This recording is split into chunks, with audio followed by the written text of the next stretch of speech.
My name is Samuel Watson. I am 18 years old. I'm from Dallas, Texas, but now I live here in Salt Lake City, Utah, and I compete as a speed climber for Team USA.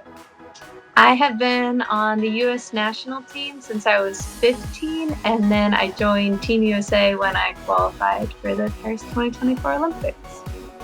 Let's see, I was the national record holder for about 10 years.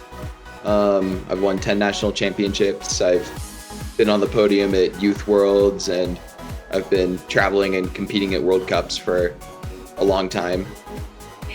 Yeah, so for me, before I joined the Stone Summit team, and this is back when there weren't speed auto belays yet, and belaying was a bit dangerous.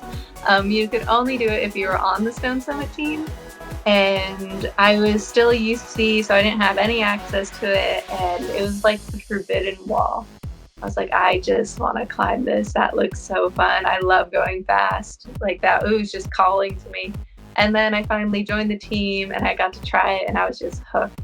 I was so bad, so slow, and I just loved it.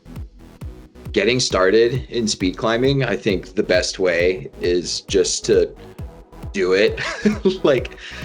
just get on the wall and try to jump through whatever red tape that the gyms might have to get on the speed wall. And I think just try it for yourself. And then once you learn the route and get the beta a little bit more dialed, I think it becomes a little bit more motivating to keep going, and you just keep discovering more and more about what sequence is best for you and what sequence others do that you could potentially do too. And I think that's probably the best way, is honestly just do it once and then trust the process, and then the rest will take care of itself.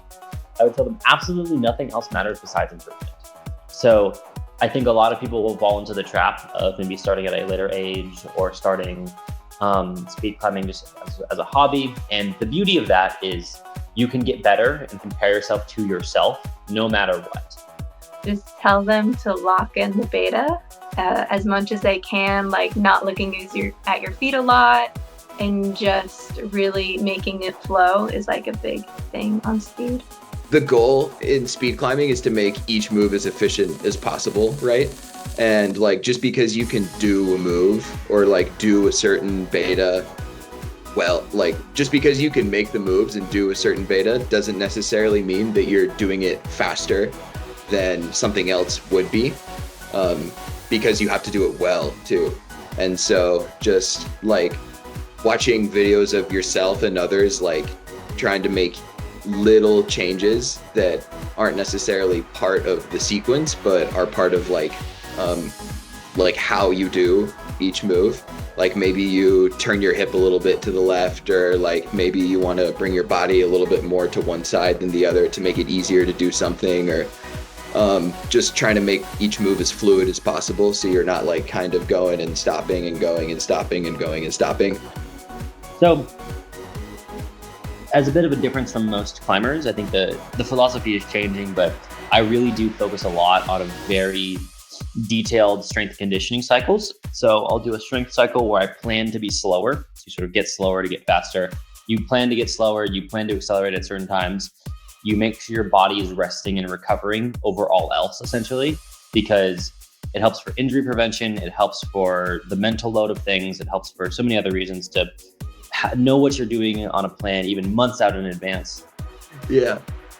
But yeah, I think just the structure of the team that was set up for me was played a huge part in me starting the sport and getting psyched on it. Motivation comes and goes, but as long as you're just putting in the hours, it's gonna pay off.